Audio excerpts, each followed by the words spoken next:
તો good morning અને ખાસ પરિણામોની સિઝન ચાલી રહી છે તો ઓબ્વિયસલી એના પર બ્રોકરેજ રિપોર્ટ્સ પણ છે અને નંબર્સ પણ છે, બધાને જોઈશું કેમ કે એના રિએક્શન આજે આવતા જોવા મળશે. શરૂઆત જે છે તે વિપ્રોની સાથે કરીએ આપણે. તેમની ડોલર આવક 0.5% વધીને થઈ છે $2,735.5 મિલિયન, જે $2,721.7 મિલિયન વધી છે.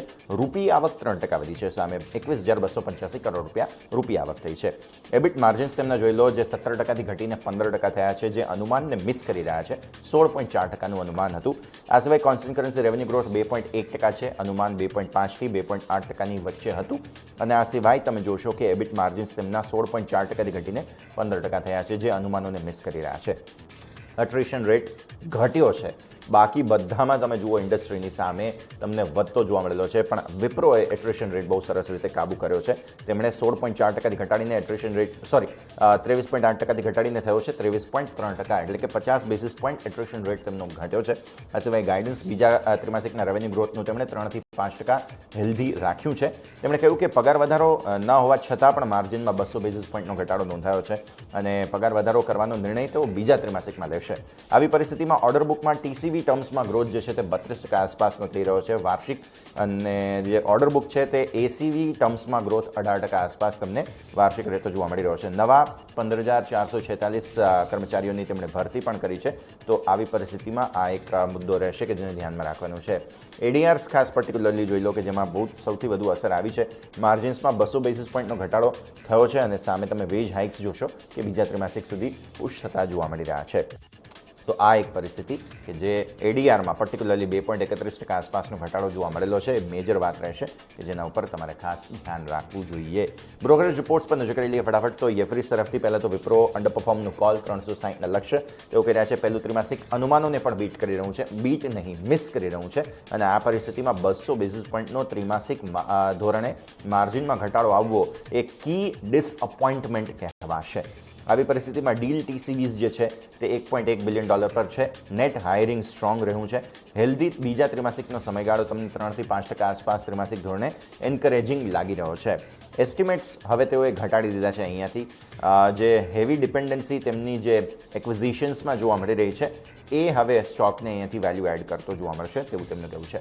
ગોલ્ડમેન શાસ કહી રહ્યા છે કે તેમણે અહીંયાથી વેચવું જોઈએ વિપ્રો, અને લક્ષ્ય 374ના અનુમાનોને મિસ કરી ગયા છે બધા નંબર્સ, તે એક તેમને ગમ્યું નથી અને મેઇન્ટેન કરી રહ્યા છે વીક રેવન્યુ ગ્રોથ આઉટલુક નાણાકીય 2022થી 25ના એસ્ટિમેટ્સના હિસાબથી.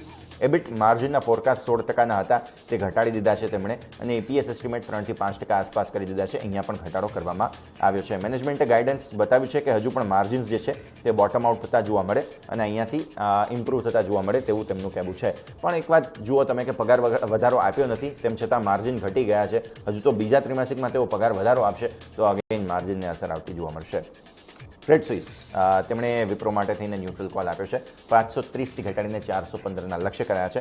તેમણે કહ્યું કે ઓપરેટિંગ માર્જિન જે છે તે અહીંયાથી નબળા છે અને બીજા ત્રિમાસિકમાં રેવન્યુ ગાઈડન્સ જે છે તે તમને અહીંયાથી સ્ટ્રોંગ રહેતું જોવા મળશે. મેઇનલી એક્વિઝિશન્સ તેઓ જે કરી રહ્યા છે, નવા અધિગ્રહણ કરી રહ્યા છે, તેના કારણે બીજા ત્રિમાસિકનું ગાઈડન્સ જે છે તે સ્ટ્રોંગ રહેશે અને એક્વિઝિશન્સ નવા કર્યા છે પર્ટિક્યુલરલી અગેન તેના કારણે થઈને ઈપીએસ એસ્ટિમેટ 11થી 13% આસપાસ તેમણે કટ કર્યા છે. મેક્રો હેડવિન્સ જે છે તે હજુ પણ તમને ગ્રોથ નાણાકીય 2023 અસર પહોંચાડતો રહેશે ગ્રોથને, તેવું તેમને લાગી રહ્યું છે.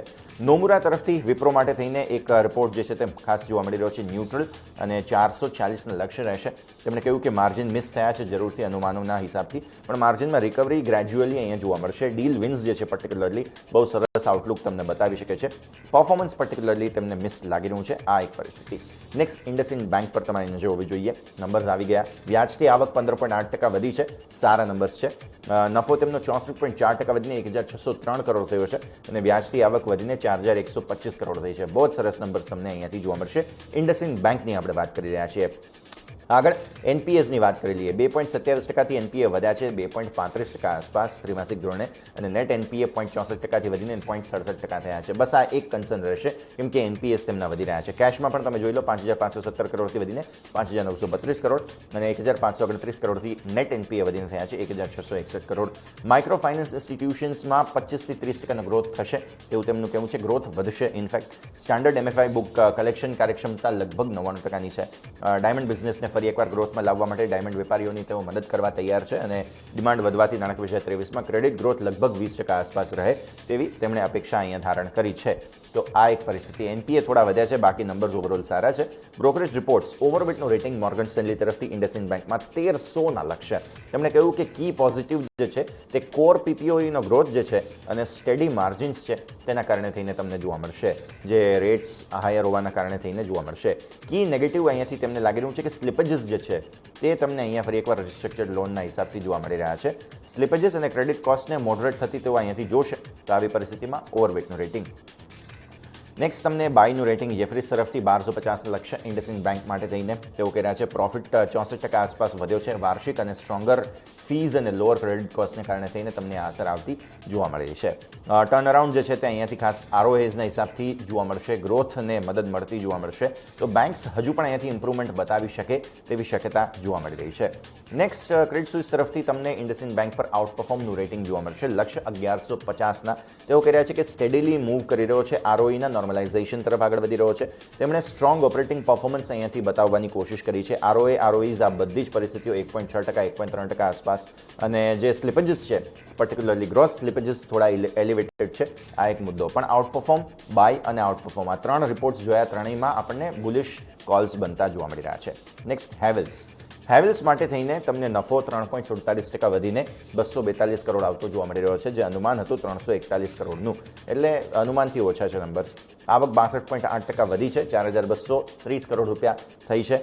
તેમના એબિટા તમે જોશો તો એબિટા જે છે તે 2.3% વધીને આવ્યા છે 361.39 કરોડ રૂપિયા.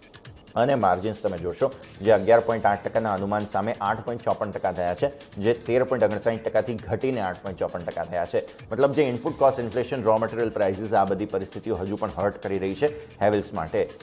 એક રિપોર્ટ છે સીએલએસએ તરફથી આઉટ પરફોર્મનું રેટિંગ 1430ના લક્ષ્ય. તેમણે કહ્યું છે કે નફો મિનિંગફુલી અનુમાનથી નીચે છે, પણ ડાઉનસાઇડ રિસ્ક જો જોવા જઈએ તો એસ્ટિમેટ્સના ઉપરથી જોવા મળી રહ્યા છે.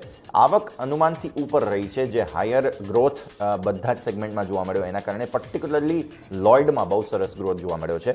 એબિટા માર્જિન્સ 320 બેસિસ પોઈન્ટ ઘટ્યા છે, જે એક દશકમાં સૌથી નીચલા સ્તરો પર છે. પણ કેબલ્સ, ઈસીડી, લોઇડ આ બધામાં બહુ સરસ રીતે તમને અહીંયાથી ગ્રોથ જોવા મળશે, પણ આ બધાના માર્જિન્સ ઘટ્યા જરૂર છે.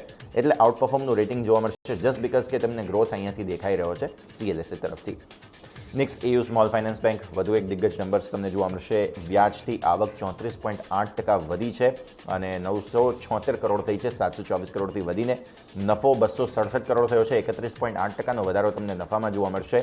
એનપીએસ 1.98%થી માર્જિનલી ઘટીને 1.96%. ગ્રોસ એનપીએ, નેટ એનપીએ 0.5%થી વધી અને 0.56% થયા છે. તો નેટ એનપીએ વધ્યા છે, ગ્રોસ એનપીએ માર્જિનલી સુધર્યા છે. એમના માર્જિન્સ જોઈ લો. નેટ ઇન્ટરેસ્ટ માર્જિન્સ 5 ત્રિમાસિકના ન્યૂનતમ સ્તરો પર 6%થી વાર્ષિક ઘટીને 5.9%, ત્રિમાસિક ધોરણે 6.3%થી ઘટીને 5.9%. એટલે માર્જિન્સમાં એક અસર આવી છે. ડિપોઝિટ્સ 47% વધ્યા છે, સરસ. એયુએમ્સ 36.9% વધ્યા છે અને ડિસબર્સમેન્ટ્સ તમે પર્ટિક્યુલરલી જોઈ લો 345% વધ્યા છે. એટલે આ પરિસ્થિતિ નેગેટિવ પાસાઓ પણ છે અને પોઝિટિવ પાસાઓ પણ એયુ સ્મોલ ફાઇનાન્સ બેંકમાં. બ્રોકરેજ રિપોર્ટ એમએસ એટલે કે મોર્ગન સ્ટેનલી તરફથી ઓવરવેટનું રેટિંગ 825ના લક્ષ્ય. તેમણે કહ્યું કે નફો 32% વાર્ષિક વધ્યો છે, અનુમાનોને 3% મિસ કરી ગયો છે નફો. Core PPOP growth 29% year on year તમને જોવા મળશે. ક્રેડિટ કોસ્ટ 31 બેસિસ પોઈન્ટ્સ હતી, જે અનુમાનથી ઓછી છે, જે 68 બેસિસ પોઈન્ટનું અનુમાન આપણે લગાવ્યું હતું. તો આવી પરિસ્થિતિમાં તેઓ પોઝિટિવ છે, ઓવરવેટનું રેટિંગ તમને આપી રહ્યા છે. અંતિમ કાઉન્ટર મારા તરફથી રહેશે આઈઆરસીટીસી, કેમ કે જે 2 તેજસ ટ્રેન છે જેને પ્રાઇવેટલી હવે ચલાવવાની કોશિશ ચાલી રહી છે. રેલ મંત્રીએ એવું કહ્યું છે કે નાણાકીય વર્ષ 2022માં તેજસ ટ્રેન્સ ચલાવવામાં ખોટ ગઈ છે, જસ્ટ બિકોઝ કે કોવિડને કારણે તેજસ ટ્રેન્સની રેવન્યુ ઘટી હતી. અમદાવાદ મુંબઈ તેજસ ટ્રેનને 16 કરોડ રૂપિયાની લગભગ ખોટ થઈ છે અને લખનઉ દિલ્હી તેજસ ટ્રેન જે છે તેને 8.5 કરોડની ખોટ જતી જોવા મળી છે. તો અહીંયાથી આગળ આ પરિસ્થિતિ આઈઆરસીટીસી માટે રહેશે, જેને પણ ખાસ ધ્યાનમાં રાખવાની રહેશે.